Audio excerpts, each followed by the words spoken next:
बहुत बहुत स्वागत है दोस्तों आप सभी का। आज की ये वीडियो क्लास 11 के बच्चों के लिए काफी इंपॉर्टेंट होने वाली है। जैसा कि आपको पता है कि 2022 से इसके सेशन के आपके जो मिड टर्म कह लो या फिर टर्म वन कह लो, इसके जो एग्जाम है वो काफी नजदीक आ चुके हैं। तो इसी को देखते हुए हम आपके लिए सैंपल पेपर विद सॉल्यूशन लेके आ रहे हैं। आज का हमारे यहाँ पे सब्जेक्ट है हिस्ट्री यानी कि इतिहास। आपके जो अदर ह्यूमैनिटीज के सब्जेक्ट है like political science, Hindi, geography, physical education, home science, ये सभी sample paper with solution already हमने अपलोड कर दिए हैं। अगर आपने वो वीडियोस नहीं देखे तो डिस्क्रिप्शन बॉक्स में लिंक मिल जाएगा या फिर यहाँ पे आई बटन में एक लिंक आएगा, अभी आप देख सकते हो लिंक आएगा, उस पर क्लिक करके देख लेना। अदर सब्जेक्ट के जो सैंपल पेपर रहेंगे, ठीक है। ये सैंपल पेपर मैं आपको हिंदी लैंग्वेज में बहुत अच्छे तरीके से समझाऊंगा और जो इंग्लिश मीडियम के बच्चे रहेंगे उनके लिए आंसर प्रोवाइड कर देंगे। थोड़ा सा यहाँ पे हम पेपर पैटर्न पे ध्यान देंगे। तो टाइमिंग हमारी 3 घंटे की है और अधिकतम अंक है हमारे 80। यहाँ पे टोटल नंबर ऑफ सेक्शन जो है वो रहेंगे हमारे 6 और टोटल नंबर ऑफ क्वेश्चन रहेंगे 30। ठीक है। पहले वाले में पहला सेक्शन जिसमें हमारे 1 से 16 क्वेश्चन रहेंगे और 15 करने होंगे। अब इन क्वेश्चन में एमसीक्यू बेस्ड, फिलिंग ब्लैंक्स और 1 मार्क्स के एक नंबर में या डेट्स जो नाम पूछे जाते हैं, इस तरीके से आपको क्वेश्चन मिलेंगे। खंड खा में हमारे 3 प्रश्न रहेंगे, 3-3 मार्क्स के, और ये रहेंगे सोर्स बेस्ड विद एमसीक्यू। ठीक। सेक्शन थर्ड जो रहेगा इसमें 20 से 33 यानी कि टोटल 4 क्वेश्चन हमारे 3 मार्क्स के रहेंगे। इसमें आपको एक क्वेश्चन में चॉइस देखने को मिलेगी। खंड घ यानी कि सेक्शन 4, इसमें टोटल हमारे 3 क्वेश्चन रहेंगे 8-8 मार्क्स के। ठीक है, और तीनों ही क्वेश्चन में आपको इंटरनल चॉइस देखने को मिलेगी। फिर जो हमारा 5वां सेक्शन है इसमें 3 प्रश्न रहेंगे हमारे सोर्स बेस्ड और ये 5 मार्क्स के रहने वाले। और सबसे आखिरी प्रश्न 5 मार्क्स का रहेगा जो कि मैप बेस्ड होने वाला है। ये जो सैंपल पेपर है ये अभी तक के आपके लेटेस्ट पेपर के पैटर्न के अकॉर्डिंग डिजाइन किए गए। अगर एग्जाम से पहले इसमें कोई चेंजेस होते हैं तो एक अलग से सेपरेट वीडियो बना दी जाएगी आपके लिए और आपको समझा दिया जाएगा। सिंपल है। चलिए क्वेश्चन पेपर को देखते हैं और सॉल्यूशन करते हैं। तो सबसे पहले section A, total number of marks 15। पहला क्वेश्चन देखिए हमारा क्या है, पेपाइरस क्या है। बहुत सिंपल सा क्वेश्चन है। ये एक सरकंडे जैसा पौधा होता है जो कि नील नदी के किनारे पर उगा करता है। इससे लेखन सामग्री तैयार की जाती है। आपने मेसोपोटामिया के जो चैप्टर है उसी में पहले पेज पे ही है ये पेपाइरस क्या है। बेसिकली एक सरकंडे जैसा पौधा होता है जो कि नील नदी के किनारे उगा करता था। इससे इसका उपयोग जो है बेसिकली मेसोपोटामिया के लोग इसलिए करते थे लेखन सामग्री तैयार करने के लिए, क्योंकि वो लोग किस पे लिखा करते थे, मिट्टी के पट्टिकाओं पर। तो ये पेपाइरस उसमें भी काम आते थे और अलग से भी काम आते थे। ठीक है। अब देखो हिंदी मैंने आपको समझा दिया है। अब जो इंग्लिश मीडियम के बच्चे रहेंगे वो क्या करेंगे, इजीली से यहाँ से, जैसे मैं आपको हिंदी में समझाऊंगा नीचे क्वेश्चन का आंसर लिखा रहेगा इंग्लिश में, वैसे ही आप नीचे से रीड आउट कर सकते हो। सिंपल सा है। तो दोनों ही बच्चे आसानी से समझ सकते हैं। अब देखिए जैसे क्वेश्चन नंबर सेकंड है हमारा। अब हमें एक रिक्त स्थान की पूर्ति करनी है। वजीर डैश ने गजन खान के लिए वह भाषण भी इसी समय तैयार किया था जो उसने अपने मंगोल देशवासियों के समक्ष दिया था, जिसमें उसने कृषक वर्ग को सताने की बजाय उनकी रक्षा करने की बात की थी। तो बेसिकली ये आपका जो चैप्टर नंबर 5 है यायावर साम्राज्य उससे लिया गया है। तो वजीर गजन खान का कौन था, रसीउद्दीन। रसीउद्दीन इसने ये भाषण तैयार किया था जिसने मंगोल ने अपने देशवासियों के समक्ष दिया था। ठीक है। फिलिंग द ब्लैंक्स इस तरीके से आपसे भरोगे। थर्ड क्वेश्चन देखते हैं। इस वर्ग में सामंत, जमींदार, धनी और व्यापारी वर्ग शामिल थे। तो देखो कृषक में तो कृषक हुआ करते थे, पादरी में पादरी, भिक्षु ये हुआ करते थे। अब जो अभिजात वाला रह गया है, इस अभिजात वाले में ये सामंत, जमींदार और धनी व्यापारी रहते हैं। तो ऑप्शन नंबर थर्ड दी लाइट ये हमारा राइट आंसर हो जाएगा, अभिजात वाला। ठीक है। फोर्थ क्वेश्चन है, चंगेज खान का जन्म कब हुआ था। बिल्कुल बहुत सिंपल सा क्वेश्चन है, चंगेज खान का जन्म कब हुआ। तो राइट आंसर है 1162 ईस्वी में यानी कि 1162 एडी में। ठीक।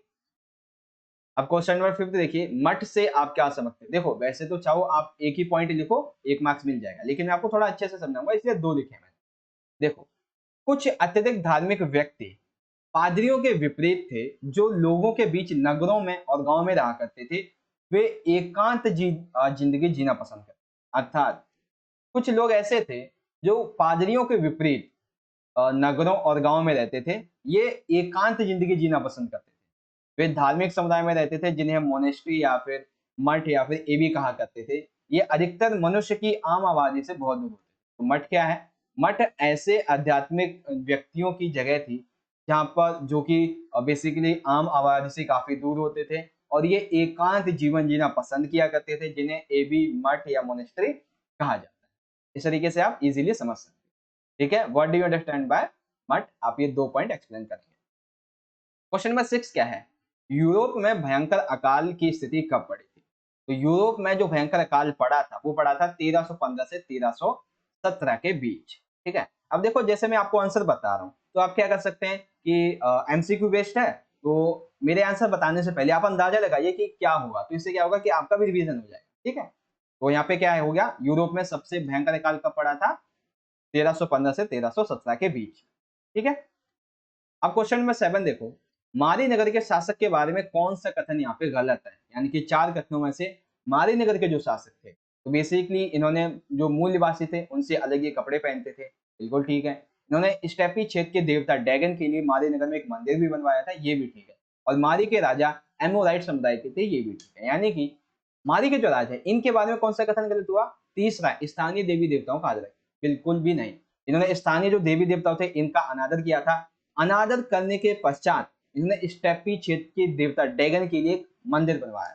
ठीक है, तो ऑप्शन थर्ड राइट है। ठीक है, रिस्पेक्ट द लोकल और डेट इज।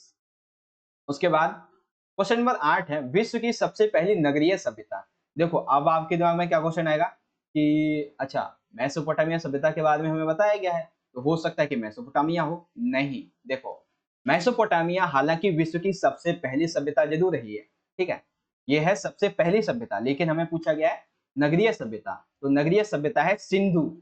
ठीक है, विश्व की सबसे पहली नगरीय सभ्यता सिंधु है, लेकिन विश्व की सबसे पहली सभ्यता मेसोपोटामिया की सभ्यता। ठीक है, अगर हम बात करें फर्स्ट सिविलाइजेशन की तो मेसोपोटामिया सिविलाइजेशन है, लेकिन अगर हम कहें कि अर्बन फर्स्ट में जो फर्स्ट अर्बन सिविलाइजेशन है तो वो है इंडस सिविलाइजेशन या फिर हड़प्पा सभ्यता। ठीक है, तो ऐसे आपको याद रखना है कि क्वेश्चन में थोड़ा सा हेर फेर भी किया जा सकता है। अब देखो 9वां क्वेश्चन है, दजला और फरात नदियों के महत्व को स्पष्ट कीजिए। तो आप चाहे तो 2 पॉइंट लिख सकते हैं, एक भी लिख सकते हैं। देखो पहाड़ी प्रदेशों में जाने के लिए परिवहन का एक अच्छा साधन हुआ करते थे नदी मार्ग के द्वारा। दूसरा, ये अपने पानी से मिट्टी को उपजाऊ बनाती थी। जैसे कि पता है कि पानी जो है वो मिट्टी को उपजाऊ बनाता है, तो उपजाऊ बनाती थी, जिसकी वजह से अब देखो मिट्टी को उपजाऊ बना दिया तो सिंपल सी बात है कि वहां पे फसल उगेगी, फसल उगेगी तो सिंपल सी बात है ये सिंचाई में भी अहम भूमिका निभाती थी। अब सिंचाई में अहम भूमिका निभाने के पश्चात उत्पादन जो था वो बहुत तेजी से बढ़ता था और लोग काफी समृद्ध होते थे। तो दजला और फरात नदियों की जो विशेषताएं हैं, जो महत्व है, वो आप इजीली यहाँ पे लिख दोगे। Explain the importance of Dajla and Euphrates rivers. अब देखो एक हमें फिर से रिक्त स्थान की पूर्ति करनी है। इतिहासकारों का ये मानना है कि ससानी वंश के डैश ने 60,000 रोमन सेना का सफाया कर दिया। अब ये सेंटेंस किससे है?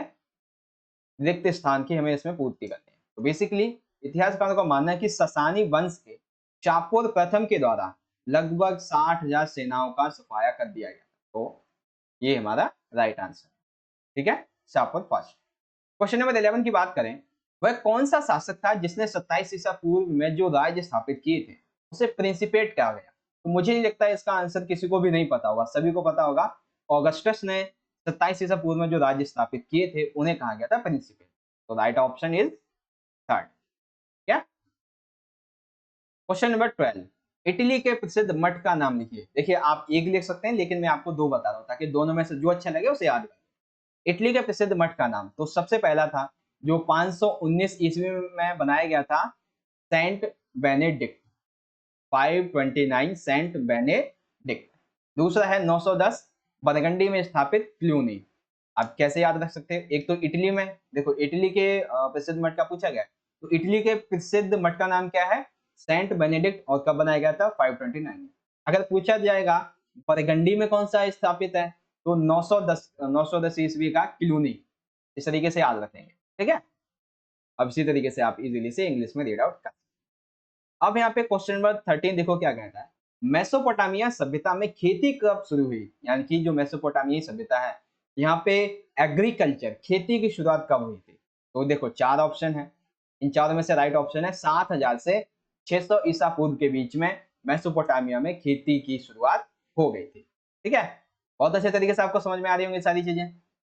अब क्वेश्चन नंबर 14 है, श्रम अधिशेष को परिभाषित कीजिए। ये श्रम अधिशेष क्या होता है? तो देखो, कृषकों को, जो कृषकों के परिवार हुआ करते थे, इन कृषकों के परिवारों को जो लॉर्ड की जागीर हुआ करती थी, लॉर्ड की एक तरीके से हम कह सकते हैं जमीन होती थी, वहां पर जाकर काम करना पड़ता था। कई बार तो ये 3 दिन के लिए जाते थे और कई बार पूरे सप्ताह के लिए भी चले जाते थे, ठीक है। और इन्हें कुछ निश्चित कार्य करने पड़ते थे। अब उस कार्य से जो भी उत्पादन प्राप्त होता था उसे श्रम अधिशेष कहते थे। जो उत्पादन प्राप्त हुआ और जो लॉर्ड के पास गया उसे कहते हैं श्रम अधिशेष। अर्थात श्रम अधिशेष क्या है? कृषकों के परिवारों के द्वारा लॉर्ड की जो जमीन है उस पे जाके कार्य करना और उस कार्य से प्राप्त उत्पादन का ग्रहण करना किसके द्वारा? लॉर्ड के द्वारा श्रम अधिशेष कहलाता है। तो define labour surplus, that is the answer. उसके बाद है 15, हमें एक रिक्त स्थान दिया गया फिर से। जोची ने डैश का गठन किया और रूस के स्टेपी क्षेत्रों पर राज किया। तो जोची ने किस चीज का गठन किया था जिसकी वजह से उसने रूस और स्टेपी क्षेत्र पर राज किया था? राइट आंसर है सुनहरे गिरोह का। जोची के द्वारा सुनहरे गिरोह का गठन किया गया और उसने फिर रूस के स्टेपी क्षेत्रों पर राज किया था। अब इसी तरीके से इंग्लिश में देख लेंगे आप। अब यहाँ पे क्वेश्चन नंबर 16 बहुत इंटरेस्टिंग है। पैगंबर मोहम्मद की मृत्यु कब हुई थी? तो देखो, हमें इतना पता है, कितना पता है, सिंपल सा आंसर ही बता दूंगा, पता है तो। देखो, 8 जून 632 ईस्वी में। तो when did prophet Mohammed die? That is 8 June 632 AD. तो यहाँ पे हमारा जो सेक्शन नंबर ए था, जिसमें हमारे टोटल यहाँ पे एमसीक्यू बेस्ड क्वेश्चन पूछे गए थे, सभी के सभी हमने कंप्लीट कर लिए हैं और मैं आशा करता हूँ कि आप सभी को अच्छे से भी समझ में आए होंगे। समझ में आया तो वीडियो को लाइक करना, दोस्तों के साथ भी शेयर करना और मैं तो कहूंगा कि अभी कभी शेयर कर दो ताकि उन्हें भी इस सैंपल क्वेश्चन पेपर के बारे में पता चल सके। आइए अगले क्वेश्चन को देखते हैं। सेक्शन नंबर बी आ गया है। 3 क्वेश्चन होंगे 3 मार्क्स के, यानी कि 9 मार्क्स का हमारा ये टोटल सेक्शन। तो देखो, निम्नलिखित स्रोत को ध्यानपूर्वक पढ़िए। अब स्रोत हमारा देखिए यहाँ पे दिया हुआ है। चैप्टर सेकंड क्या है? मोहर एक शहरी शिल्प कृति, इनकी मोहर के बारे में, ठीक। अब देखो, हम इसको पढ़ें या ना पढ़ें, चलिए पढ़ लेते हैं क्योंकि जब तक पढ़ेंगे नहीं तब तक हमें आंसर मिलेगा नहीं, है ना। देखिए, ये यहाँ से लेके इतना, फिर इतना, और ये ऐसे ऐसे, और ये ऐसे हो गया। देखो, पहली शताब्दी ईसा पूर्व के अंत तक पत्थर की बेलनाकार मोहरें मिलने लगी। यह बीच में आर पार छिदी होती थी, एक तीली लगाकर गीली मिट्टी के ऊपर घुमाई जाती थी और इस प्रकार उनसे लगातार चित्र बनता जाता था। वे अत्यंत कुशल कारीगरों के द्वारा उकेरी जाती थी और कभी कभी उनमें ऐसे लेख लिखे होते थे जिसमें मालिक के नाम, उसके इष्ट देवता का नाम, उसकी पदीय स्थिति इत्यादि। किसी कपड़े की गठरी या बर्तन की मुंह को चिकनी मिट्टी से लीप पोत कर उस पर मोहर घुमाई जाती थी, जिससे अंकित लिखावट मिट्टी की सतह पर छप जाती थी। इससे उस गठरी या बर्तन में रखी मोहर वस्तुओं को मोहर लगाकर सुरक्षित किया जा सकता था। जब मोहर को मिट्टी की बनी पट्टिका पर लिखे पत्र पर घुमाया जाता था तो वह मोहर उस पत्र की प्रामाणिकता का प्रतीक बन जाती थी। इस प्रकार मुद्रा सार्वजनिक रूप में, सार्वजनिक जीवन में नगरवासी की भूमिका को दर्शाती है। यानी कि जो मुद्रा है वो किस तरीके से नगरों में जो लोग हैं उनकी भूमिका को दर्शाता है, उसके बारे में। अब इससे संबंधित देखो 4 क्वेश्चन पूछे जाएंगे, हमें किन्हीं 3 प्रश्नों के उत्तर देने हैं। पहला प्रश्न है, पत्थर की बेलनाकार मोहरें कब से मिलने लगी थी? तो अभी हमने देखा था कब से मिलने लगी थी, पहली शताब्दी ईसा पूर्व के अंत तक। तो ऑप्शन ए हमारा राइट है। दूसरा क्या है, मोहरों के बारे में कौन सा कथन गलत है? तो देखो, यह बीच में आत्मा छिदी होती थी, ठीक है। एक तीली लगाकर गीली मिट्टी के ऊपर घुमाई जाती थी, ठीक है। अत्यंत कुशल कारीगरों के द्वारा की जाती थी, ये भी ठीक है। अब देखो, इनके बनाने के पत्थर को छोटे छोटे सल्क निकालकर कोई भी आकार दिया जा सकता है, तो ये गलत है क्योंकि ये किसकी विशेषता है? ये है मन के बनाने की विशेषता। क्लास 12 हिस्ट्री के चैप्टर फर्स्ट हड़प्पा सभ्यता, उसकी ये विशेषता है। आप जब 12th में जाओगे तब आपको समझ में आएगा, ठीक है। यहाँ पे कहीं पे भी इस चीज का जिक्र नहीं किया गया है, तो हमारा यहाँ पे कौन सा कथन गलत है? Option number second. थर्ड है, मेसोपोटामिया के लोग किस पर लिखा करते थे? चांदी की पट्टिका, लोहे के पात्र, मिट्टी की पट्टिका या फिर पत्थर पे? तो अभी हमने क्वेश्चन नंबर फर्स्ट पेपायरस देखा था। पेपायरस से संबंधित थी, मिट्टी की जो पट्टिकाएं होती हैं उस पर मेसोपोटामिया के लोग लिखा करते थे। चौथा क्वेश्चन है, कभी कभी मोहरों पर क्या लिखा होता था? तो मोहरों पर मालिक का नाम, उसके इष्ट देवता का नाम, उसकी अपनी पदीय स्थिति, ये सभी लिखे होते थे। Option number fourth is the right answer, ठीक है। तो मोहर एक शहरी शिल्प कृति। आई होप आपको इस क्वेश्चन का आंसर बहुत अच्छी तरीके से समझ में आ गया होगा, ठीक है बच्चों। चलिए, अब जो इंग्लिश मीडियम के बच्चे हैं वो इजीली से यहाँ से आसानी से रीड आउट कर लेंगे। मोहर एंड अर्बन आर्टिफैक्ट, अब इसे आप यहाँ से इजीली रीड आउट कर लें, ठीक है। बात करें अगर हम क्वेश्चन की, तो पहला क्वेश्चन हमारा है since when did the seals for rolling stones starting meeting, that is first millennium by BC by the end of, okay, या फिर एंड ऑफ इस तरीके से कर सकते हैं। Which statement about the seals is false, that is option number B. Third question, what did people of Mesopotamia write on, किस पर लिखते थे, on clay plates. Then sometimes what was written on the seal, that is all of the above, ठीक है। आगे question number 18 की बात करते हैं। सम्राट राजन का स्वप्न भारत की विजय, चलिए इस स्रोत को भी पढ़ लेते हैं। तत्पश्चात भयंकर भूकंप से पीड़ित एंटियोक के सदियों के बाद 116 में राजन फरात नदी के आगे रास्ते आगे की ओर बढ़ता हुआ पार्थियन की राजधानी टेशीफून तक चला गया और फिर वहां वह फारस के खाड़ी के सिरे पर पहुंच गया। इतिहासकार कैसियस डियो के अनुसार वहां पर भारत की ओर जाने वाले किसी वाणिज्यिक पोत को लालयित नजरों से देख रहा था और चाह रहा था काश वह सिकंदर जैसा जवान होता। स्रोत है फारगस मिलर द रोमन ईस्ट का। अब समझिए इसका क्वेश्चन आंसर को। तो पहला है उपरोक्त विवरण में सम्राट रजन किस नदी की ओर बढ़ रहा है, तो यहाँ पे हमने देखा था अभी फरात नदी की ओर आगे बढ़ रहा है, तो ऑप्शन पहला राइट है। सेकंड है सम्राट ट्राजन फरात नदी के आगे होते हुए कहाँ पहुंचा, तो पार्थियन की राजधानी टेसिफून पहुंचा। उसके बाद वह भारत की ओर आने वाले किसी वाणिज्यिक पोत को लालयित नजरों से देख रहा था और चाह रहा था। ये जो कथन है वो किस व्यक्ति का है, तो ये कथन है इतिहासकार कैसियस डियो का, ठीक है, जैसा कि अभी हमने देखा था कैसियस डियो के द्वारा जो कहा गया है उसके बारे में। उसके पश्चात अब यहाँ पे है भूमध्य सागर के तटों पर स्थापित सबसे बड़े शहरी केंद्र जो साम्राज्यिक प्रणाली के मूल आधार थे। ये क्वेश्चन इससे थोड़ा हटके, तो कौन कौन से हैं, कौथेज भी था, सिकंदरिया और एंटियोक, ये तीनों ही थे। यानी कि भूमध्य सागर के तटों पर स्थापित जो सबसे बड़े बड़े शहरी केंद्र थे उसमें साम्राज्यिक प्रणाली के मूल आधार उपरोक्त सभी हुआ करते थे। तो ऑप्शन फोर्थ हमारा राइट आंसर हो जाएगा। तो इस तरीके से हमारा ये जो क्वेश्चन नंबर 18 था, सम्राट ट्राजन का स्वप्न भारत की विजय क्वेश्चन मार्क, ये भी हमने कंप्लीट कर लिया है और आई होप इसके भी क्वेश्चन आंसर आपको बहुत अच्छे तरीके से समझ में आ गए होंगे। अब जो इंग्लिश मीडियम के बच्चे उनके लिए read the following source carefully.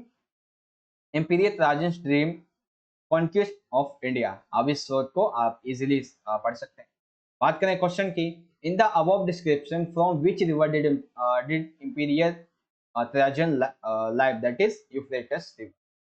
Where did Emperor Trajan reach after crossing the Euphrates River, that is Ctesiphon, capital of Parthian. Then he was early watching or looking for commercial ship going to India, who said this statement by historian Cassius Dio. And the last one, the largest urban centers established on the shores of Mediterranean were the core of the imperial system, that is all of the above. बात करें आगे question number 19, फिर से एक छोटा सा स्रोत है। 12वीं सदी में विगेन ने ओबस हिल्डेगार्ड ने लिखा, कौन चरवाहा अपने समस्त पशुओं, गायों, गधों, भेड़ों, बकरियों का कोई अंतर किए बिना एक अस्तबल में रखने की सोचेगा। इसलिए मनुष्यों के अंतर स्थापित करना आवश्यक है जिससे वे एक दूसरे को तबाह ना करें। ईश्वर अपने रेवण में अंतर रखता है, चाहे स्वर्ग हो या पृथ्वी, उसके द्वारा सबको प्यार मिलता है परंतु उसमें कोई समानता नहीं है। अब समझिए इससे संबंधित क्वेश्चन आंसर। तो पहला है कौन सा शब्द सीरिया आवासी लिया गया जिसका अर्थ है पिता, तो सीरियाई शब्द कौन सा है जो आवासी लिया गया, दैट इज आबे, ठीक है, ऑप्शन फर्स्ट। सेकंड है लॉर्ड का शाब्दिक अर्थ क्या होता है, रोजगार देने वाला, कर देने वाला, जमीन देने वाला, रोटी देने वाला। लॉर्ड का शाब्दिक अर्थ होता है रोटी देने वाला, ठीक है। अब यहाँ पे देखो तीसरा क्या है, क्लोविस और फ्रैंक ने उत्तरी गॉल का जो विजय अभियान है वो कब प्रारंभ किया था, दैट इज 486 ईस्वी। उसके बाद मेंदर में किए जाने वाले कार्यों में कौन सा सही है, तो खेतों में अनाज उगाया जाता था, लोहार और जो बढ़ई थे वो लॉर्ड के औजारों की देखभाल करते थे, उनकी हथियारों की मरम्मत भी करते थे, राजमिस्त्री उनके इमारतों की देखभाल मरम्मत किया करते थे। तो यानी कि मेनल में किए जाने वाले जो कार्य हैं वो उपरोक्त सभी हमारे सामने प्रकट होते हैं। ठीक है, तो इस तरीके से आपको क्वेश्चन नंबर 19 के जितने भी क्वेश्चन थे उसके क्वेश्चन के आंसर आई होप आपको समझ में आ गए होंगे। ठीक है बच्चों, अब जो इंग्लिश मीडियम के बच्चे हैं वो इससे इजीली यहाँ से रीड आउट कर सकते हैं। बात करें इसके क्वेश्चन आंसर की, तो पहला क्वेश्चन है which word is derived from शीरिया अवा which means father, that is अबे। Then what is the literal meaning of the word Lord, that is breed giver. Then Clavius and the Franks began their concept of Northern Gaul, that is 486 AD. Then last one, which of the following is correct in the work done in the manner, that is all of the above.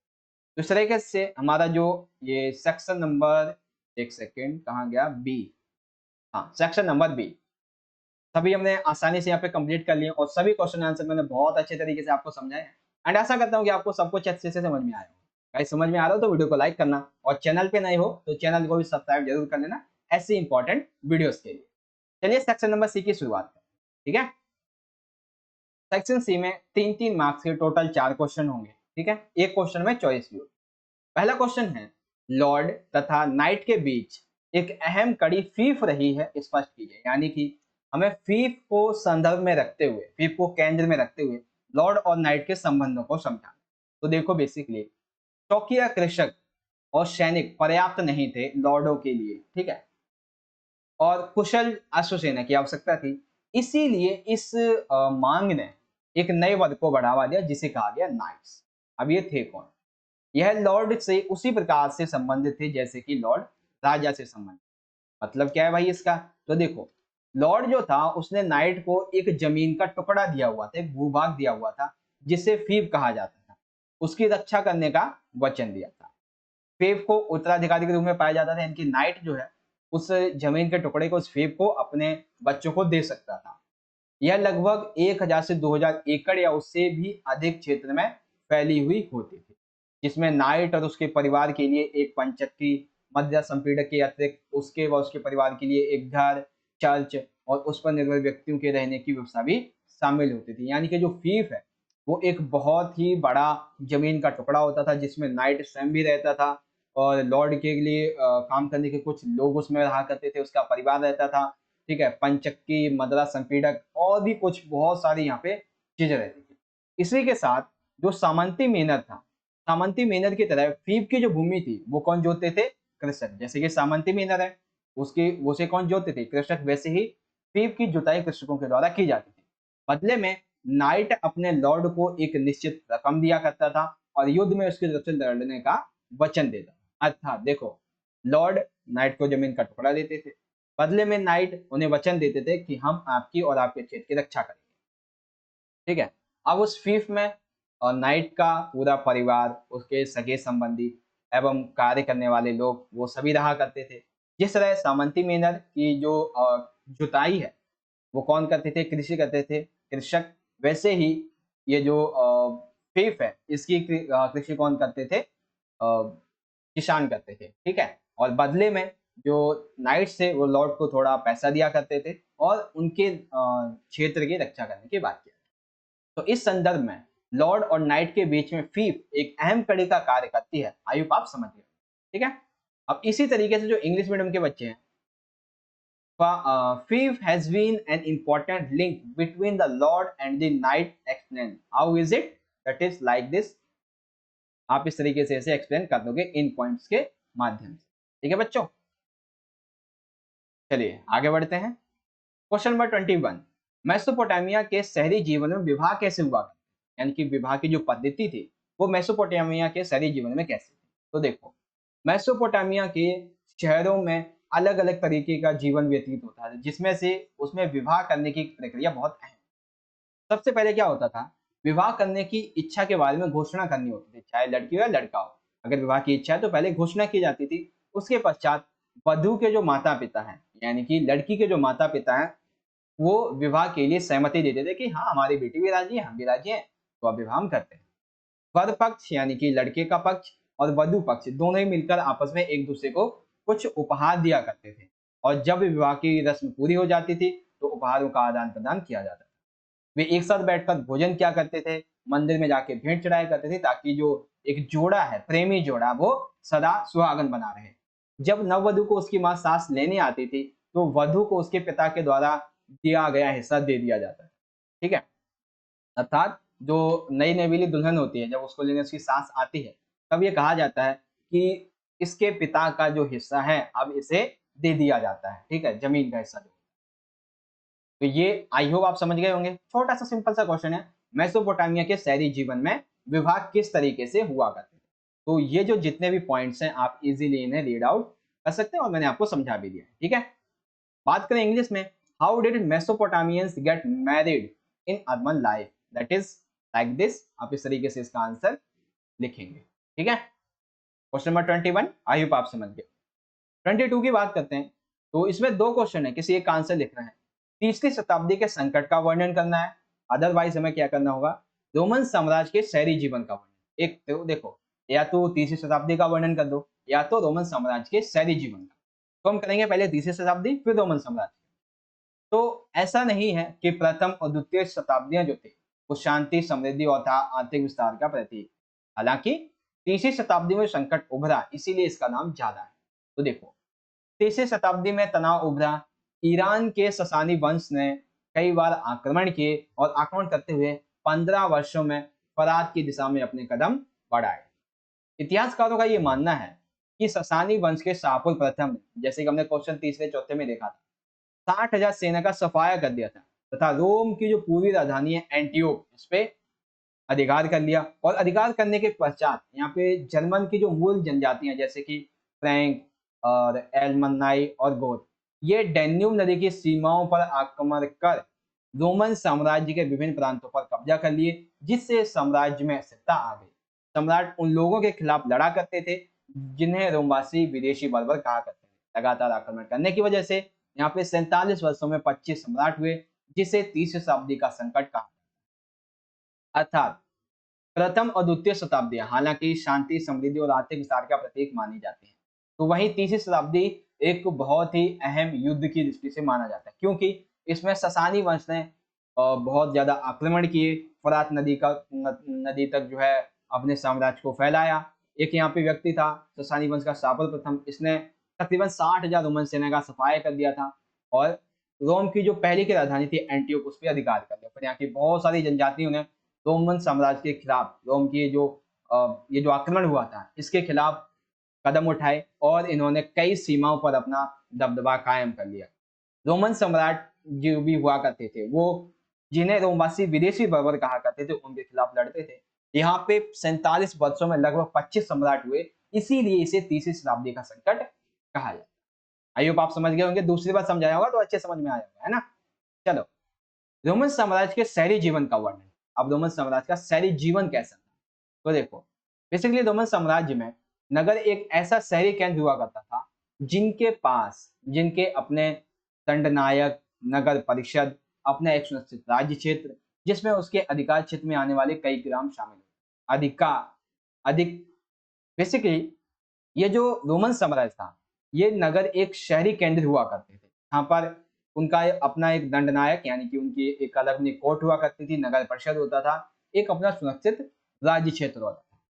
एक शहर के अधिकार क्षेत्र में कई गांव लगभग हमेशा ही होते थे, यानी कि हर एक रोम के शहर में तकरीबन कई गांव शामिल हुआ करते थे। आमतौर पर शाही अनुकंपा यानी कि नाराजगी के कारण गांवों का दर्जा बढ़ाकर उन्हें शहरों का दर्जा और शहरों को गांव का दर्जा दिया जाता था। अर्थात कई बार क्या होता था कि शहर और गांव, इन दोनों को थोड़ा विपरीत बुलाया जाता था। ठीक है, शाही अनुकंपा यानी कि शाही नाराजगी की वजह से। अर्थात नगरों को गांव बुलाते थे, गांव को नगर बुलाया करते थे। किसी शहर में यदि कोई व्यक्ति रहता है तो उसका सबसे अच्छा लाभ ये था कि अकाल के दिनों में यदि गांव में अकाल पड़ जाता है तो उससे अच्छी सुविधा तो कम से कम शहर में मिलेगी, खाना तो मिलता ही रहेगा, जिससे वही बंदा जीवित रहेगा। शहरी लोगों को उच्च स्तर पर यहाँ पे मनोरंजन के साधन भी हमें देखने को मिले, जैसे कि यहाँ पे एक हमें कैलेंडर मिला है। इस कैलेंडर से ये पता चलता है कि एक वर्ष में तकरीबन 176 दिन, यानी कि आधे दिन ये लोग मनोरंजन कार्यक्रम किया करते थे। आधे दिन काम करते थे, आधे दिन ये, मतलब एक दिन काम एक दिन मनोरंजन, एक दिन काम एक दिन मनोरंजन, ऐसा करते थे। ठीक है, तो बेसिकली नगर जो था वो मनोरंजन का केंद्र भी था, एक शाही केंद्र भी था, और भी बहुत सारी चीजें यहाँ पे हमने देखी। ठीक है, तो तीसरी शताब्दी का संकट क्या था, रोमन साम्राज्य के शहरी जीवन कैसा था। आई होप आप इजीली तरीके से इस क्वेश्चन को समझ गए होंगे। ठीक है, अब जो इंग्लिश मीडियम के बच्चे उसे इजीली यहाँ से देखिए। Describe the crisis of third century and second describe the urban life of Roman empire. Basically यहाँ से आप स्टार्ट करोगे जो crisis of the third century है उसके बारे में, ये पॉइंट आप लिखोगे इजीली। ठीक है, फिर यहाँ पे आप लिखोगे जो रोमन सिटी है उसके अर्बन लाइफ के बारे में। ठीक, ये हमारा क्वेश्चन नंबर 22 भी कंप्लीट हो जाता है। आई होप बच्चों आपको सारी चीजें अच्छे समझ में आ रही होंगी।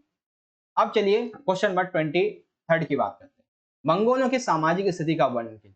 मंगोलों की सामाजिक स्थिति, तो बेसिकली देखो, मंगोली समाज जो था वो एक विविध सामाजिक समुदाय था, अर्थात जहाँ पे बहुत ही ज्यादा समुदाय रहा करते थे। फॉर एग्जाम्पल सबसे पहले पशुपालक और दूसरे शिकारी। तो पशुपालक क्या करते थे, पशुपालक वो होते थे जो घोड़े, भेड़ों, ऊंटों को पाला करते थे एवं उनका शिकार किया करते थे। पशुपालक मध्य एशिया के घास के मैदानों में रहा करते थे, यहाँ पर छोटे छोटे शिकार भी उपलब्ध थे। फिर आए शिकारी संग्राम, ये साइबेरियन वनों में रहा करते थे तथा पशुपालकों की तुलना में ये काफी गरीब होते थे। जैसे जैसे चारण क्षेत्र में साल दर साल कमी आती चली गई, वैसे ही वैसे लोग जो थे वो कृषि करने का, मंगोलिया जो लोग थे, कृषक थे, जो शिकारी थे, इनके पास ऑप्शन था कि वो कृषि करें, लेकिन इन्होंने कृषि को नहीं अपनाया था। वह आत्मरक्षा और आक्रमण के लिए परिवारों और कुलों को प्रसंग बना लिया करते थे, फिर दूसरे क्षेत्र पर जाके आक्रमण करके उन्हें लूट लिया करते थे। वह पशुधन के लिए, यानी कि पशुओं के लिए एवं अपने खान पान के लिए लोगों पर आक्रमण करके उन्हें लूटा करते थे। तो मंगोलों की सामाजिक स्थिति इस तरह की थी। पशुपालक समाज, शिकारी संग्राहक समाज, कैसे बसते थे, कृषि नहीं की उन्होंने, ठीक है, ऑप्शन था, फिर भी आत्मरक्षा के लिए आक्रमण वगैरह करते थे, लोगों को लूटकर अपनी जो जरूरतें हैं उनकी पूर्ति किया करते थे। ठीक है, ये हो गया मंगोल की सामाजिक स्थिति का वर्णन। फिर है describe the social status of Mongols, that is like explain you can this first second third fourth fifth sixth and seven. तो ये पॉइंट्स है हमारे, और यहाँ पे हमने अभी तक जो हमारे 3 मार्क्स के क्वेश्चन थे सेक्शन नंबर सी में, पहला क्वेश्चन लॉर्ड तथा नाइट के बीच में फीफ एक अहम कड़ी रही है, इस क्वेश्चन का आंसर इस तरीके से हमने देख लिया। ठीक है, उसके बाद सेकंड था मेसोपोटामिया के शहरी जीवन में विवाह कैसे हुआ करते थे, इसके बारे में ये भी हमने देख लिया है। देन तीसरी शताब्दी का संकट क्या था और रोमन साम्राज्य का शहरी जीवन। तो तीसरी शताब्दी का संकट इस तरीके से लिखेंगे और रोमन साम्राज्य के शहरी जीवन को हम इस तरीके से लिख देंगे। फिर इंग्लिश में देख लेंगे crisis of third century and urban life of Roman empire. उसके बाद मंगोलों की सामाजिक स्थिति कैसी थी, ये भी हमने अभी अभी डिस्कस कर लिया। तो सेक्शन नंबर सी यानी कि खंड गए कंप्लीट हो जाता है। अब आता है खंड डी यानी कि सेक्शन नंबर डी जिसे कहते हैं खंड गए। 8-8 मार्क्स से यहाँ पे 3 क्वेश्चन हमारे होने वाले हैं और हर एक क्वेश्चन में आपको चॉइस मिलेगी। क्वेश्चन नंबर 24 यानी कि पहला क्वेश्चन है 8 मार्क्स का, चंगेज खान की सैनिक उपलब्धियों का वर्णन कीजिए तथा उसकी सफलता के क्या कारण है। ये क्वेश्चन बहुत इंपॉर्टेंट है, चंगेज खान की सैनिक उपलब्धियों के बारे में, अथवा चंगेज खान तथा मंगोलों का विश्व इतिहास में क्या स्थान रहा है, मूल्यांकन कीजिए। चंगेज खान हो गया और मंगोल हो गया, इन सभी का विश्व इतिहास में क्या स्थान रहा है, ये हमें वर्णन करना है। चलिए पहले करेंगे हम चंगेज खान की सैनिक उपलब्धियां। तो देखो, चंगेज खान अपने जीवन के अधिकांश भाग में अधिकतर युद्ध में व्यतीत करते थे, जिसके पश्चात 1227 ईस्वी में उसकी मृत्यु हो जाती है। उसकी जो सैनिक उपलब्धियां वो काफी विस्मित कर देने वाली। जैसे देखो, स्टेपी क्षेत्र की युद्ध शैली को इसने सुधारा और आवश्यकता अनुसार परिवर्तित किया, यानी कि ये जो चंगेज खान था इसने स्टेपी क्षेत्र की एक युद्ध शैली हुआ करती थी, उसमें थोड़ी कमी लगी इसे, तो इसने क्या किया, उसे सुधारा और आवश्यकता के अनुसार उसमें परिवर्तित कर दिया। ये एक कुशल घुड़सवार था और इसने अपनी सेना को भी घुड़सवारी सिखाई, जिससे कि इसकी सेना को गति मिली।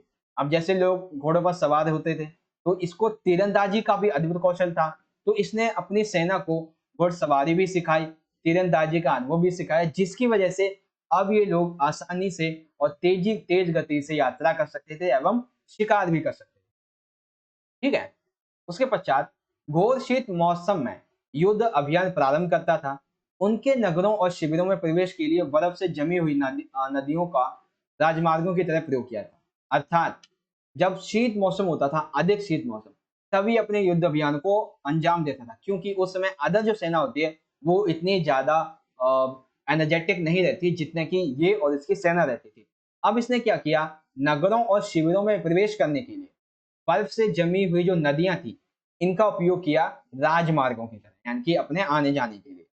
चंगेज खान ने घेराबंदी यंत्र एवं नेफ्ता बमबारी का प्रयोग किया, यानी कि चंगेज खान, इसने घेराबंदी यंत्र को, और घेराबंदी इसको काफी अच्छे तरीके से आती थी, इसने बमबारी, नेफ्ता बमबारी का भी उपयोग किया था। इसके जो इंजीनियर थे, इसने शत्रुओं के विरुद्ध अभियानों में इस्तेमाल किए जाने वाले हल्के जो चल उपस्कर होते हैं हथियार की तरह, उनका उपयोग किया, जिससे के युद्ध में घातक परिणाम हुए।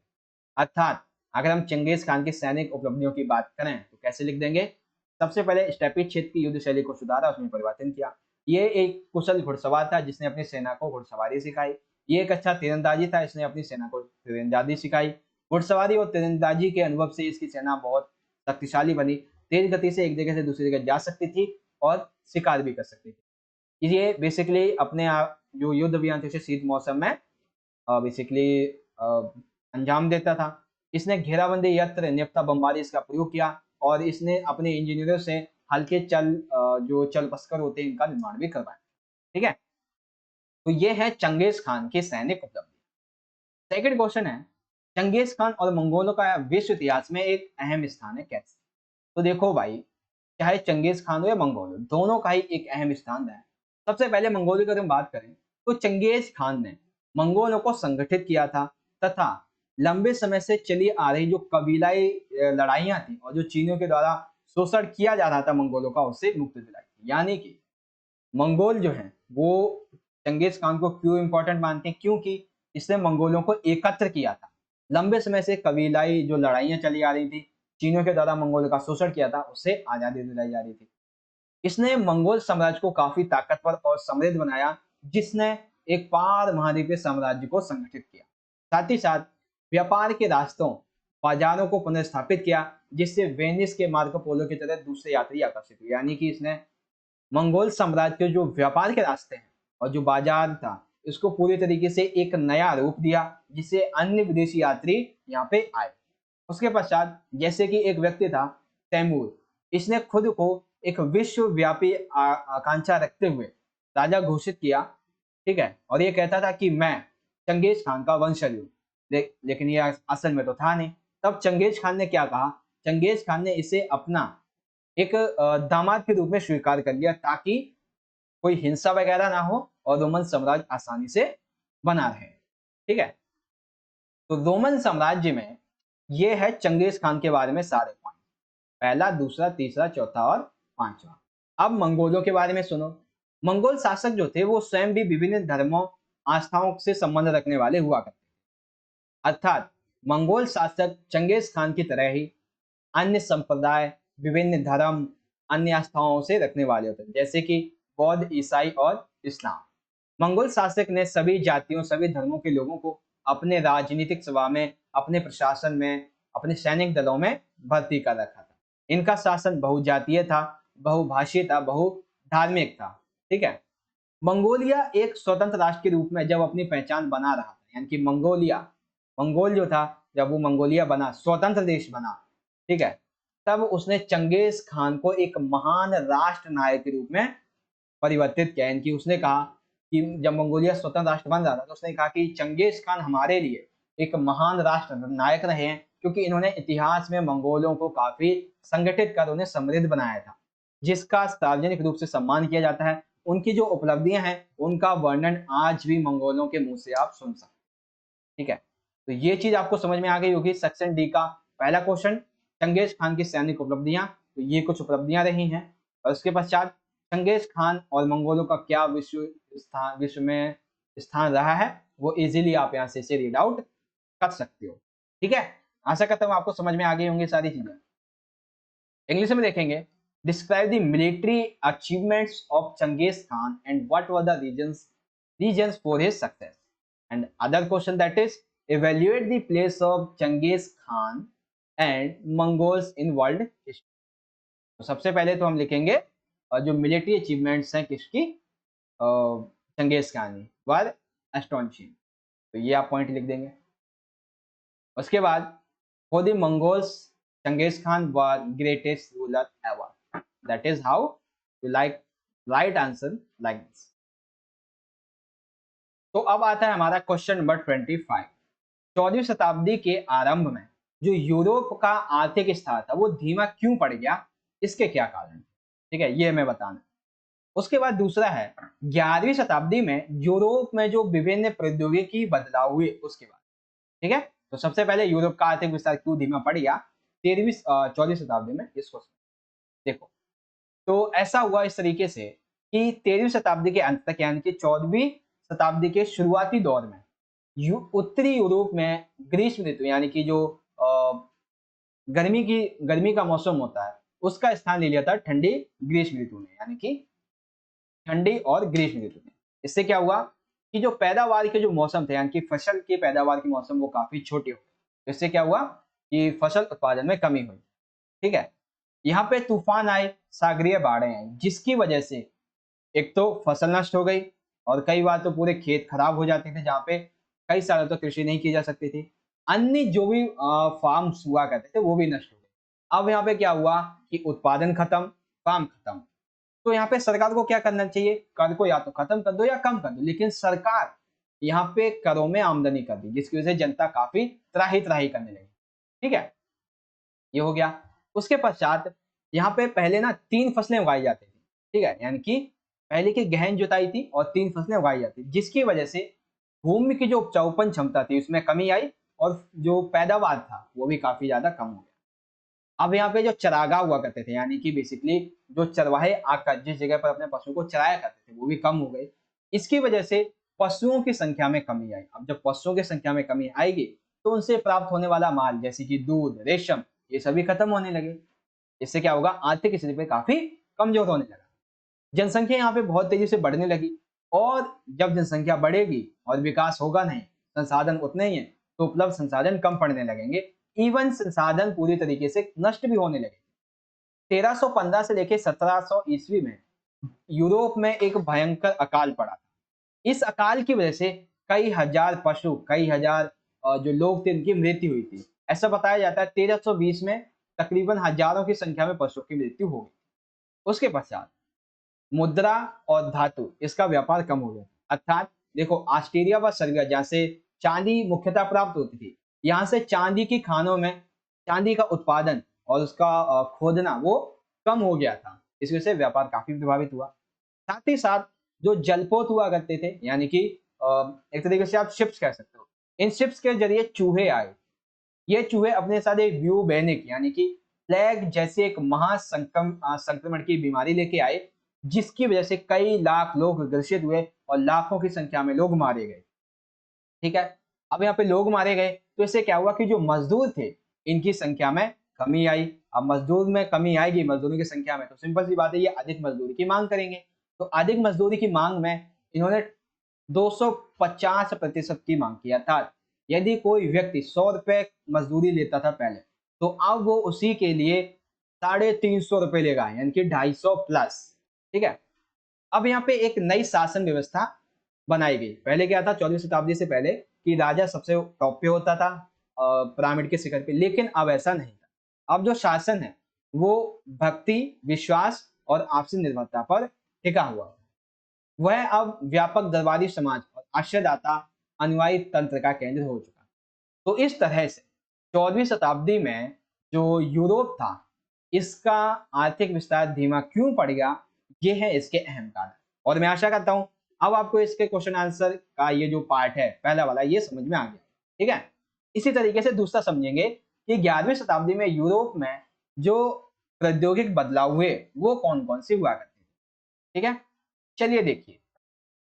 पहला बदलाव ये है हमारे टोटल पॉइंट्स। पहला है कृषि उत्पादन में तेजी से बढ़ोतरी हुई, भोजन की उपलब्धता में दोगुनी है। अर्थात कृषि उत्पादन 11वीं शताब्दी में तेजी से बढ़ने लगा और भोजन अधिक तेजी से बढ़ा और लोग काफी समृद्ध होने लगे। ऐसा कैसे हुआ, तो देखो पहले क्या होता था कि दो खेतों की व्यवस्था, अर्थात साल में 2 बार फसलें उगाई जाती थी। लेकिन अब फसल का चक्र जो था वो 3 बार बनाया गया, यानी कि आप फसल को मतलब एक साल में आप 3 फसलों को उगा सकते हैं। साथ ही साथ यहाँ पे लकड़ी के हल के स्थान पर पहले लकड़ी के हल का उपयोग किया जाता था, जो मिट्टी को ज्यादा अंदर तक नहीं खोद सकता था और उपजाऊपन क्षमता कम थी। तो लकड़ी के हल के स्थान पर इन्होंने भारी नोक वाले और सांचेदार पटरे का जो हल थे उनका उपयोग यहाँ पे करना शुरू कर दिया, जो जमीन को अंदर तक खोदते थे और मिट्टी की उपजाऊपन क्षमता काफी ज्यादा बढ़ जाया करती थी। ठीक है। पशुओं के गले के स्थान पर जुआ अब कंधे पे। पहले क्या होता था, जो एक सेकेंड, जुआ अर्थात जिसे रखकर जोता जाता था, वो पहले पशुओं के गले पे रखा जाता था, जिससे कि पशुओं के कई बार उनके गले में दर्द वगैरह और कई बार तो उनकी गर्दन ऐसी हो जाती थी वो अगली बार काम करने के लायक भी नहीं बचते थे। तो इसी को देखते हुए इन्होंने अब जो जुआ था उसे कंधे पे रखा शुरू कर दिया, जिसकी वजह से उन्हें भी आसानी हुई और वो आसानी से खेत भी जोतने लगे। घोड़ों के खुरों में अब नाल का प्रयोग किया जाने लगा। घोड़ों के जो खुर होते थे वो काफी बड़े हो जाते थे। ठीक है। तो बेसिकली ऐसा हुआ कि खेतों वगैरह में जाते थे या कहीं पे भी जाते थे, उनके खुरों में कई बार कई बार ऐसा देखा गया था, कुछ फंस गया या कुछ चोट लगी तो वो मर भी जाते थे। तो इन सभी से बचने के लिए घोड़े के जो खुर हुआ करते थे, जो पैर होते थे नाखून टाइप में, उन पे लोहे की नाल का उपयोग किया जाने लगा। ठीक।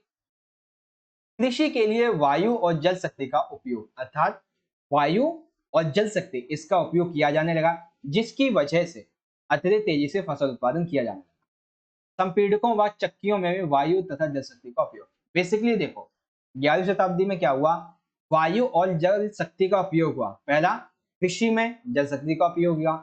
संपीड़क, चक्कियां, इन सभी में वायु और जल शक्ति का उपयोग होने लगा।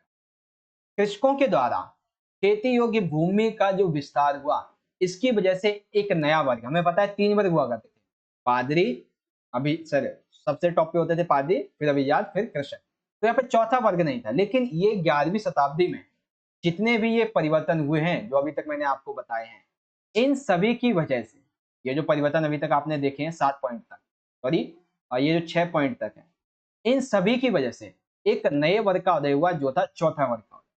कृषि के विस्तार के साथ जनसंख्या, व्यापार एवं नगरों का भी विस्तार हुआ। अब कई बार ये चौथे नगर होते थे, यहाँ पर कृषि दास इन नगरों में छिपकर स्वतंत्र रूप से अपना जीवन व्यतीत किया करते। नए नए व्यवसायों के साथ एक नए चौथे वर्ग के उदय में, जिसमें व्यापारी, दुकानदार, विशिष्ट कौशल के साहूकार, वकील, चिकित्सक, अध्यापक, डॉक्टर, ये सभी यहाँ पे उभर के सामने आए, किसमें, चौथे नगर के रूप में। ठीक है। तो इजीली आप इसे यहाँ से समझ सकते हो। तो पहला हमने देखा 14वीं शताब्दी में किस तरह से यूरोप का आर्थिक विस्तार यहाँ पे धीमा पड़ गया इन पॉइंट्स की वजह से। और फिर हमने देखा 11वीं शताब्दी में यूरोप में कौन कौन से बदलाव हमें देखने को मिले थे। आई होप आपको दोनों क्वेश्चन बहुत अच्छे तरीके से समझ में आए होंगे। ठीक है। चलिए इसी तरीके से अगले क्वेश्चन को भी समझेंगे, लेकिन उससे पहले इंग्लिश में। Economic expansion to Europe began to slow down the early 14th century. Then second है, discuss the various technological changes that took place in Europe in 11th century. सबसे पहले पहले क्वेश्चन का आंसर यहाँ से देख लेंगे आप, ये सभी पॉइंट्स हैं, इसे आप रीड आउट कर लीजिए सभी बच्चे। ठीक है। उसके बाद जो सेकंड क्वेश्चन है हमारा, उसे आप यहाँ से देख लीजिए। The following are various technology changes that took place in Europe in 11th century. How is it? That is like one this. ये पॉइंट्स आप इजीली यहाँ से रीड आउट कर लेंगे। ठीक है बच्चों, आई होप आपको ये सारी चीजें यहाँ पे समझ में आ रही होंगी जो समझाई है मैंने। अब आ जाता है 8 मार्क्स का आखिरी क्वेश्चन। तो 26 है। पहला क्वेश्चन क्या है, मेसोपोटामिया के शहरों में माल की आवाजाही किस प्रकार से हुआ करती थी तथा इसमें समय के साथ साथ बदलाव आए स्पष्ट कीजिए। यानी कि मेसोपोटामिया में जो व्यापार था उस संबंध में माल कैसे आता जाता था और समय के साथ साथ इसमें कैसे बदलाव आया। अथवा में मेसोपोटामिया की भौगोलिक विशेषताएं। तो सबसे पहले माल के बारे में लिखते हैं, माल की आवाजाही और इसके बारे में। तो देखो, मेसोपोटामिया के मालों की आवाजाही की एक अनूठी कहानी रही है, जिसमें समय समय में बदलाव आते रहे। सबसे पहला, मेसोपोटामिया में बेसिकली खाद्य संसाधन तो बहुत समृद्ध थे, क्योंकि मेसोपोटामिया सभ्यता का मुख्य आधार ही कृषि हुआ करता था। तो इसीलिए ये खाद्य संसाधन तो यहाँ पे बहुत थे, लेकिन यहाँ पे खनिज संसाधन काफी कम थे। यहाँ पे दक्षिण के अधिकांश भागों में, चाहे वो औजार हो, मोहरें हो या आभूषण हो, इन सभी को बनाने के लिए मेसोपोटामिया ही औजार, मोहरें और आभूषण, इन सभी को बनाने के लिए इनके पास पत्थर नहीं हुआ करते। ठीक है, साथ ही साथ इराकी खजूर, कोलर के पेड़ों की लकड़ी, गाड़ियों के पहिए, नाव बनाने के लिए कोई खास अच्छे नहीं हुआ करते थे। अर्थात इनके पास ना तो देखो, हालांकि इनके पास खाद्य संसाधन बहुत थे, खनिज संसाधन बिल्कुल भी नहीं थे। इनके पास औजार, मोहर और आभूषण बनाने के लिए कोई पत्थर नहीं था। नाव बनाने के लिए इराकी खजूर, पोलर की पेड़ों की लकड़ियां, गाड़ियों के पहिए, ये सभी नहीं हुआ करते थे। इनके पास औजार, पात्र या गहने बनाने के लिए भी कोई धातु उपलब्ध नहीं थी, यानी कि कोई भी खाद्य संसाधन इनके पास नहीं हुआ। अब आई व्यापार की बारी। तो संभवतः यहाँ पे लकड़ी, तांबा, रांगा, चांदी, सोना, सीप एवं अन्य विभिन्न प्रकार के जो पत्थर थे, ऐसा माना जाता है वो तुर्की और ईरान तथा खाड़ी पार के जो देश हैं वहां से मंगाए जाते हैं। अर्थात खनिज संसाधनों की जिन साधनों की उपयोग मेसोपोटामिया में किया जाता था, अधिकतर कहां से मंगाए जाते थे? तुर्की, ईरान और खाड़ी पार के जो देश है यहाँ से। बदले में मेसोपोटामिया के लोग इन्हें क्या देते थे? मेसोपोटामिया के लोग बदले में इन्हें कपड़ा, कृषि एवं अन्य जो उत्पाद हुआ करते थे उस रूप में निर्यात करते थे। आयात करेंगे आयात करेंगे जो खनिज संसाधन है, निर्यात करेंगे अपने खाद्य संसाधन से संबंधित। ठीक है, शिल्प, व्यापार और सेवाओं के अलावा कुशल परिवहन व्यवस्था भी शहरी विकास के लिए अत्यंत महत्वपूर्ण हुआ करती थी। अर्थात ये जो भी माल की आवाजाही हुआ करती थी, इसके लिए एक कुशल परिवहन चाहिए होता था। तो यहाँ पे बेसिकली सबसे पहला परिवहन का तरीका था पुराना तरीका। कैसा? पुराने तरीके में क्या होता था? व्यापार के लिए पशुओं की पीठ पर या फिर बैलगाड़ी का उपयोग किया जाता था। अर्थात व्यापार के लिए हमने कोई चीज ली है, उसको हम क्या करते थे? पशुओं के पीठ पे रख देते थे या फिर बैलगाड़ी का उपयोग करते थे। ये बहुत ही अधिक ज्यादा खर्चीला होता था और इससे समय की अधिक ज्यादा बर्बादी भी होती थी। तो व्यापारियों ने इससे बचने के लिए एक तरीका निकाला। क्या तरीका निकाला? एक नया विकसित परिवहन मार्ग, जलमार्ग। यानी कि इन्होंने एक नए जलमार्ग की खोज की। कैसा व्यापारिक मार्ग? अनाज के बोरों से लदी हुई नाव, बाजरे, नदी की धारा अथवा हवा के वेग से। अर्थात यहाँ पे क्या हुआ? पहला तरीका क्या था कि व्यापार के लिए पशुओं की पीठ पर सामान रख दो या फिर बैलगाड़ी का उपयोग करो, जो कि अधिक खर्चीला और समय की बर्बादी मान लगती थी। लेकिन एक नया एक परिवहन का साधन खोजा गया जो कि था जलमार्ग। इसमें क्या होता था? अनाज से संबंधित बोरे, अन्य जो भी बोरे हैं, उनको नाव में आप रख दो और वो हवा के वेग के माध्यम से चलते थे, जिसमें कोई भी खर्चा नहीं आता था। पुरानी मेसोपोटामिया की नहरें, प्राकृतिक जलधाराएं छोटी बड़ी वस्तुओं के बीच में माल के परिवहन का अच्छा साधन हुआ करते थे। तो इस तरीके से माल की आवाजाही में जो परिवहन का साधन था वो यहाँ पे बदलाव ऐसे आया। और यहाँ पे एक नदी है, फुरात नदी। ये उस समय जब ये व्यापार का नया मार्ग अपनाया गया था, उस समय विश्व मार्ग, क्योंकि अधिकतर व्यापार इसी नदी के द्वारा होता था, इसलिए जो मेसोपोटामिया उसकी सभ्यता का सबसे अहम पहलू फरात नदी का अध्ययन माना जाता है। तो फरात नदी को उन दिनों व्यापार के लिए विश्व मार्ग का नाम दिया गया। ठीक है, तो मेसोपोटामिया के शहरों में माल की आवाजाही कैसे होती थी और साथ ही साथ समय के साथ में इसमें किस तरीके से बदलाव आया, आई होप आप ये समझ गए। आई होप समझ गए होंगे। अब आता है यहाँ पे मेसोपोटामिया की भौगोलिक स्थिति। ठीक है, तो देखते हैं भाई क्या है मेसोपोटामिया की भौगोलिक स्थिति के बारे में। सबसे पहला, मेसोपोटामिया की भौगोलिक स्थिति। यहाँ पे हम पहले ये 7 पॉइंट देखें। पहला पॉइंट है, यहाँ पर जो खेती थी वो लगभग 700 ईसा पूर्व से 6000 ईसा पूर्व के बीच में शुरू हुई थी। खेती की शुरुआत कब हुई? दूसरा, यहाँ पर हरे भरे ऊंचे नीचे मैदान थे जो धीरे धीरे वृक्षालित पर्वत श्रृंखला के रूप में फैल गए। अर्थात हरे भरे ऊंचे मैदान और विभिन्न पर्वत श्रृंखलाएं पाई गई हैं। यहाँ पे स्वच्छ झरने एवं जंगली जो फूल हैं वो पाए जाते हैं। यहाँ पे फसल के लिए पर्याप्त वर्षा हुआ करती थी। वर्षा के भेड़ बकरियां यहाँ पर उगने वाली छोटी छोटी झाड़ियों और घास के मैदान का भरण पोषण करते हैं। अर्थात इसका मतलब क्या है? बेसिकली जो भेड़ बकरियां हुआ करती थी इनका भरण पोषण कौन करती थी? बारिश किया करती थी, जिससे कि छोटी छोटी झाड़ियां और घास फूस के मैदान उग जाते थे। यहाँ पे स्टेपी घास के मैदान हुआ करते थे। उसके बाद और भी कुछ यहाँ पे हैं। आजीविका का अत्यधिक यहाँ पे साधन माना जाता था खेती। ठीक है, लेकिन पशुपालन भी एक दूसरा साधन हुआ करता था। अब यहाँ पे आप महत्व लिखेंगे दजला और फरात नदियों का। तो बेसिकली पहाड़ी प्रदेशों में जाने के लिए एक अच्छा साधन हुआ करते थे, अपनी पानी से मिट्टी को उपजाऊ बना देते थे, सिंचाई के लिए एक इनकी अहम भूमिका हुआ करती थी। इससे निकलने वाली धाराओं से गेहूं, जौ, मटर, मसूर इन सभी की सिंचाई की जाती थी। गर्मियों में जो नदियां हुआ करती थी, यहाँ पे मछलियां और जो खजूर के पेड़ थे वो भी अधिक मात्रा में उगा करते थे। यानी कि गर्मियों में नदियों में मछलियां और खजूर के पेड़ मिलते थे। दक्षिणी भाग एक रेगिस्तानी इलाका था। यहाँ पर सबसे पहले लेखन प्रणाली का प्रादुर्भाव हुआ था। भेड़ बकरियां स्टेपी घास के मैदानों, पूर्वोत्तरी मैदानी इलाकों और पहाड़ी ढालों पर पाली जाती थी। जानवरों की अधिकता की वजह से यहाँ पे भारी मात्रा में मांस, दूध और ऊन जैसी वस्तुएं मिलती थी, जिससे कि व्यापार भी आसानी से किया जा सकता। तो ये है मेसोपोटामिया की भौगोलिक विशेषताएं। इस तरीके से आप इसे यहाँ से रीड आउट कर लेंगे।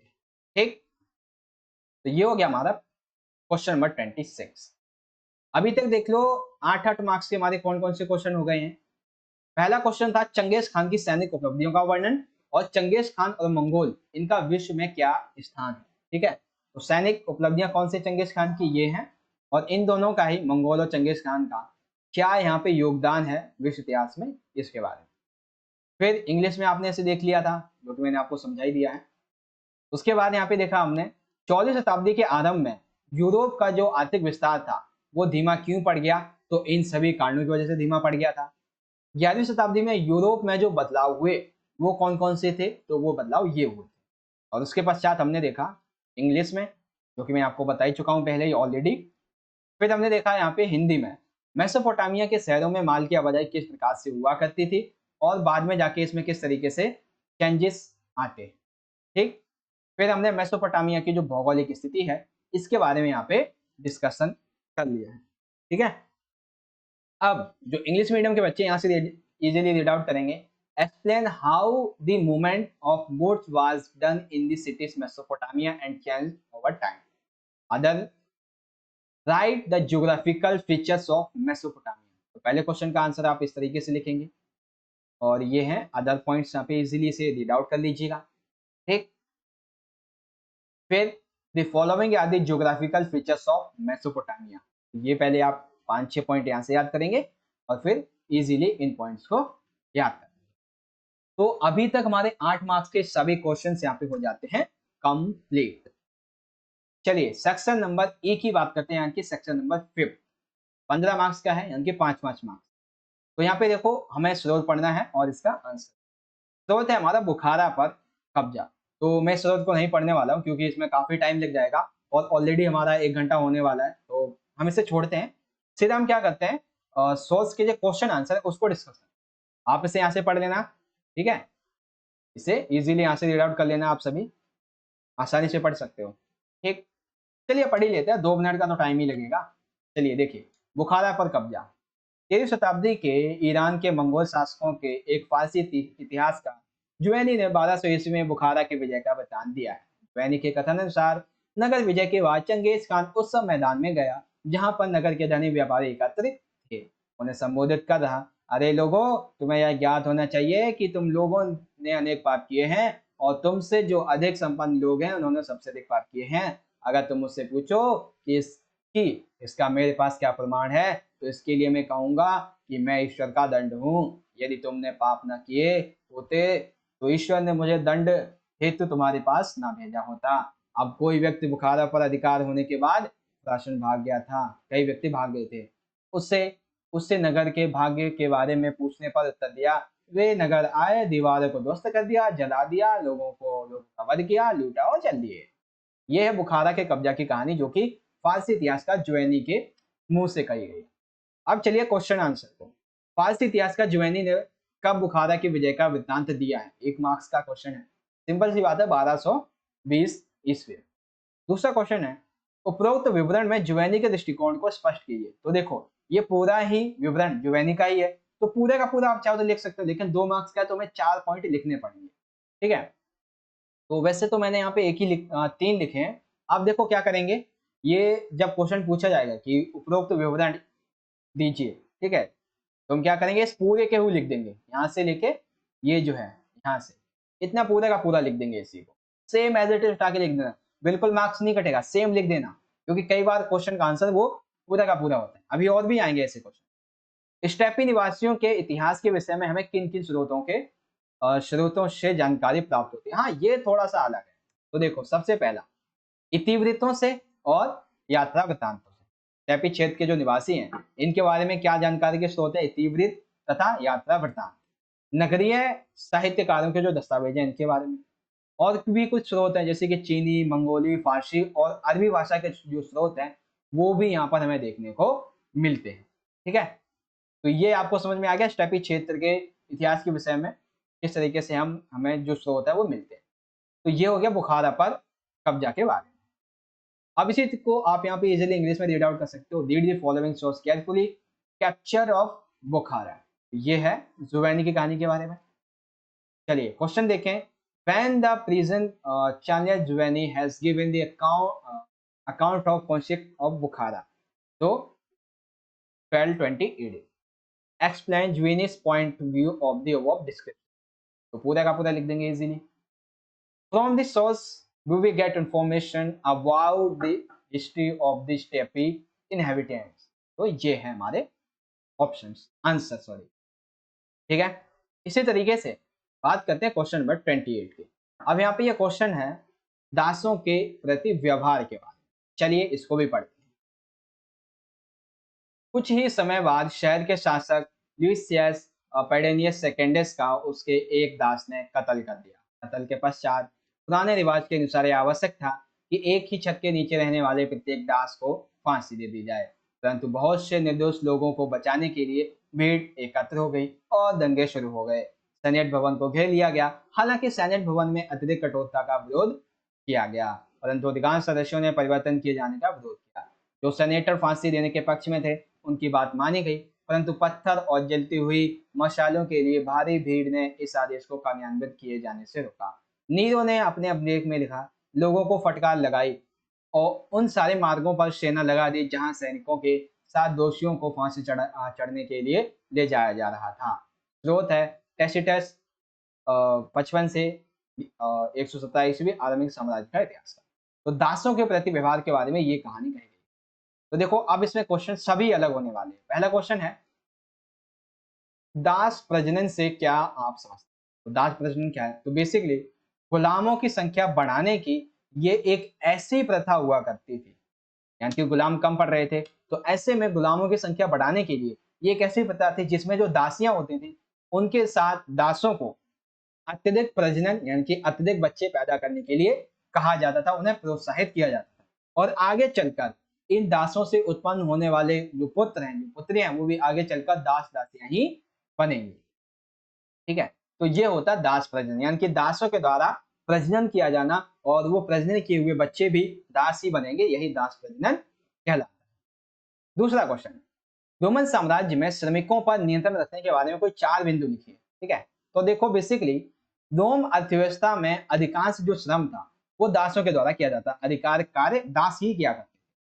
दासों को हमेशा पूंजी निवेश के रूप में देखा जाता था। जैसे आज हम व्यापार को देखते हैं, वैसे ही दासों को पूंजी निवेश के रूप में देखा जाता है। इनका हिसाब ये हिसाब किताब पर आधारित हुआ करते हैं, यानी कि इन्हें आसानी से बाजार में खरीदा व बेचा जा सकता था, एक आम वस्तु की तरह। इनका इस्तेमाल किसमें होता था? तो फसल की कटाई के लिए बहुत ही बड़ी संख्या में इनका उपयोग होता था।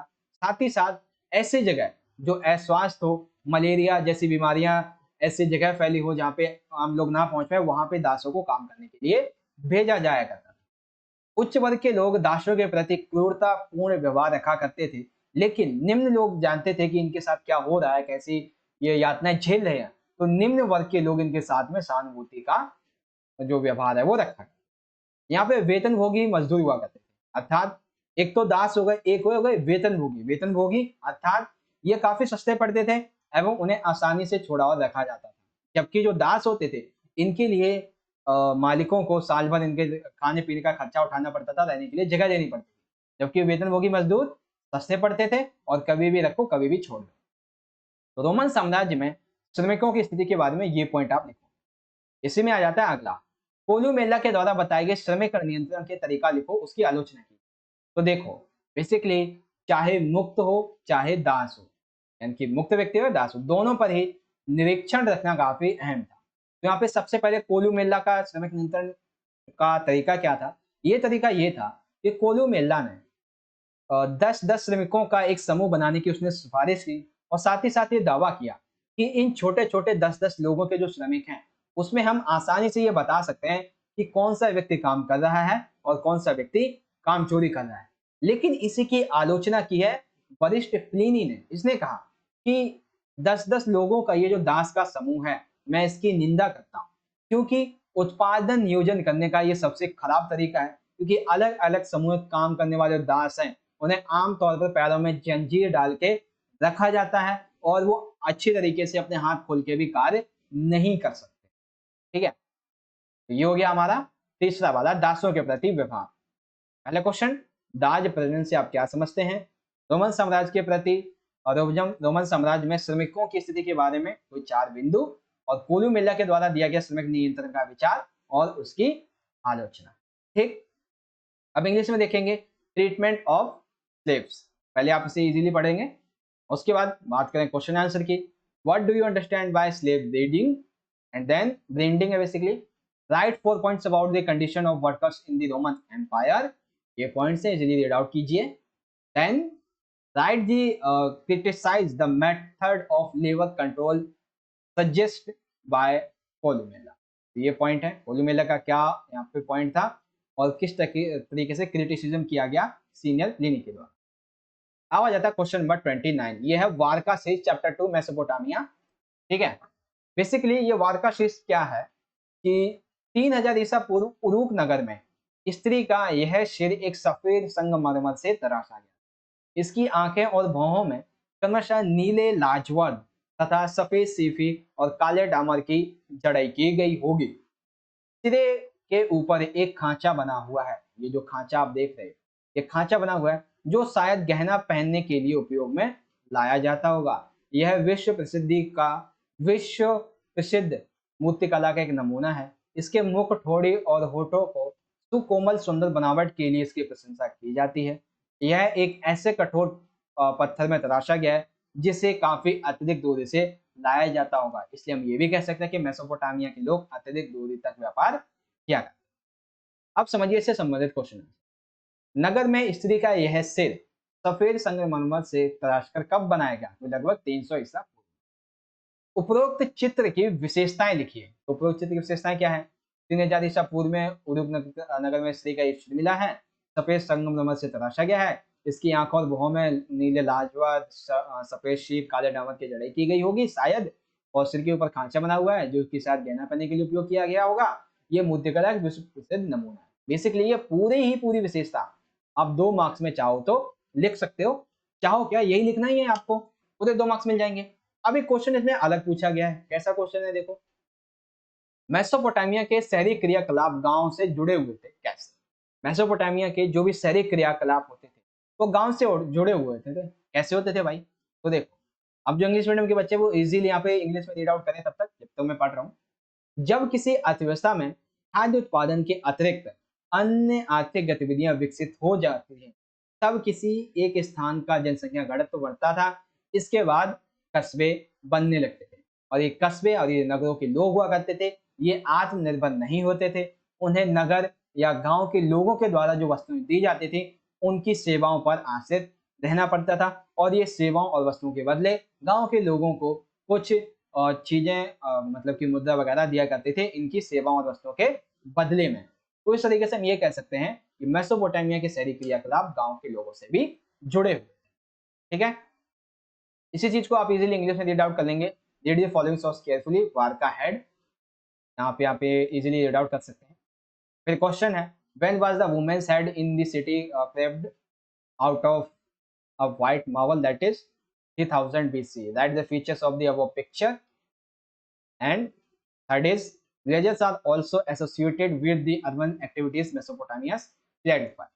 ये चीज आपको समझ में आ गई। तो इस तरह से हमारा ये जो सेक्शन नंबर ई था, 5वां सेक्शन, जिसमें पहला क्वेश्चन बुखारा पर कब्जा था और जिससे संबंधित 5 क्वेश्चन हमसे पूछे गए थे। मतलब 5 नंबर के 3 क्वेश्चन पूछे गए थे, 1 मार्क्स का, 2 मार्क्स का, फिर 2 मार्क्स का।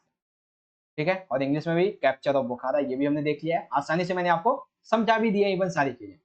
फिर 28वां था हमारा दासों के प्रति विभाग। इससे संबंधित बहुत इंपॉर्टेंट क्वेश्चन आपसे पूछे गए हैं। अलग से ये इंपॉर्टेंट क्वेश्चन भी पूछे जा सकते हैं, याद रखना है इस बात को। ट्रीटमेंट ऑफ स्लेव्स तरीके से इसके क्वेश्चन ये पूछे गए थे हमसे। फिर आया था हमारा द्वारका शेष, इसको भी हमने इजीली यहाँ पे समझ लिया और जितने भी क्वेश्चन आंसर हैं वो ही हमने इजीली यहाँ से रीड आउट कर लिया और समझा भी दिए। फिर इंग्लिश में अब यहाँ पे आ जाता है हमारा सबसे आखिरी प्रश्न, जो कि है मानचित्र से संबंधित। तो देखो मानचित्र से संबंधित क्वेश्चन क्या है। पश्चिमी यूरोप का हमें एक मानचित्र दिया गया है, इसमें किन्हीं 5 देशों को अंकित करके उनके नाम लिखने हैं। अर्थात पश्चिमी यूरोप बेसिकली किन्हीं 5 देशों का हमें इसमें नाम लिखना है और उन्हें अंकित करना है। तो चलिए आइए देखते हैं। तो यहाँ पे देखो ये जो है, या तो हो सकता है कि आपको अंकित करके दे दे और पूछे इन्हें पहचान के नाम लिखो, या तो बोल सकता है कि नाम दे देगा और कहेगा इन्हें अंकित कीजिए, किसी भी तरीके से दे सकता है। तो यहाँ पे क्या किया गया है, यहाँ पे आपको बताया गया है नाम भी लिखना है और अंकित भी करना है। तो यहाँ पे हम बात करते हैं सबसे पहले पॉइंट। तो सबसे पहले पॉइंट को आप यहाँ पे देख सकते हो, या तो चाहे आप इसे पेरिस लिख दो या तो चाहे आप सेंट डेनिस लिख दो, दोनों में से कोई भी लिख दो, दोनों ही चलेगा। क्योंकि यहाँ पे इस तरीके का अगर मैप दिया गया होता तब आपको थोड़ा कंफ्यूजन होती है, लेकिन मैप इस तरीके से नहीं दिया गया है तो आप इन दोनों में से कोई भी लिख दो। ठीक है, तो पहला क्या हो जाएगा हमारा, हम लिखेंगे इसे पेरिस। दूसरा है हमारा यहाँ पे देखो पेरिस के बाद में यहाँ पे दूसरा ऑप्शन आपको क्या दिख रहा है, लंदन। इससे थोड़ा एक बार बड़ा कर देता हूँ, एक सेकेंड। हाँ देखो पहला क्या दिख रहा है आपको यहाँ पे, ये है पेरिस, दूसरा है यहाँ पे लंदन, और ये जो हमारा तीसरा पॉइंट है ये है एक सेकेंड, ये हाँ ये रोम है, बेसिकली ये रोम है। ठीक, और जो चौथा है वो है वियना, और पांचवा है मेड्रिड्स, ये है मेड्रिड्स। ठीक है, तो इस तरीके से आप इसे रीड आउट कर सकते हैं और मैंने आपको समझा दिया। अब यहाँ पे कुछ और आपको दिखा देता हूँ एक टाइम के लिए, एक सेकेंड। हाँ देखो इसमें आपको कौन कौन से मुख्यतः देश याद रखने हैं। एक तो सबसे पहला इसमें आप एक याद रखेंगे लंदन, दूसरा पेरिस याद रखेंगे, तीसरा मैड्रिड याद रखेंगे, फिर यहाँ पे वियना याद रखेंगे, और एक आ जाता है ये रहा रोम। ये सभी याद रखेंगे। ठीक है, इससे क्या होगा कि आप अपना मैप इजीली यहाँ पे भर सकते हो। ठीक है, ओके। तो इस तरीके से हमारा सैंपल पेपर कंप्लीट हो जाता है। यहाँ पे हिस्ट्री का class 11 Hindi plus English language में कंप्लीट सॉल्यूशन। और मैं आशा करता हूं बच्चों कि जो भी मैंने आज आपको समझाया है वो आपको बहुत अच्छे तरीके से पूरा का पूरा यहाँ पे समझ में आ गया होगा। वीडियो अच्छी लगी हो तो ज्यादा से ज्यादा इस वीडियो को लाइक करो, दोस्तों के साथ ज्यादा से ज्यादा शेयर करो ताकि वो भी इससे जुड़े और इस सैंपल क्वेश्चन पेपर को इजीली समझ सकें। और हाँ, कमेंट करके बताना, अपना फीडबैक जरूर देना कि आपको समझ में आया है जो मैंने समझाया है। ठीक है, मिलेंगे अगली वीडियो में, तब तक के लिए पढ़ते रहें। और हाँ, चैनल को सब्सक्राइब कर लेना क्योंकि इंपॉर्टेंट वीडियो आने वाली है ऐसी। मिलेंगे अगली वीडियो में, धन्यवाद, जय हिंद, वंदे मातरम।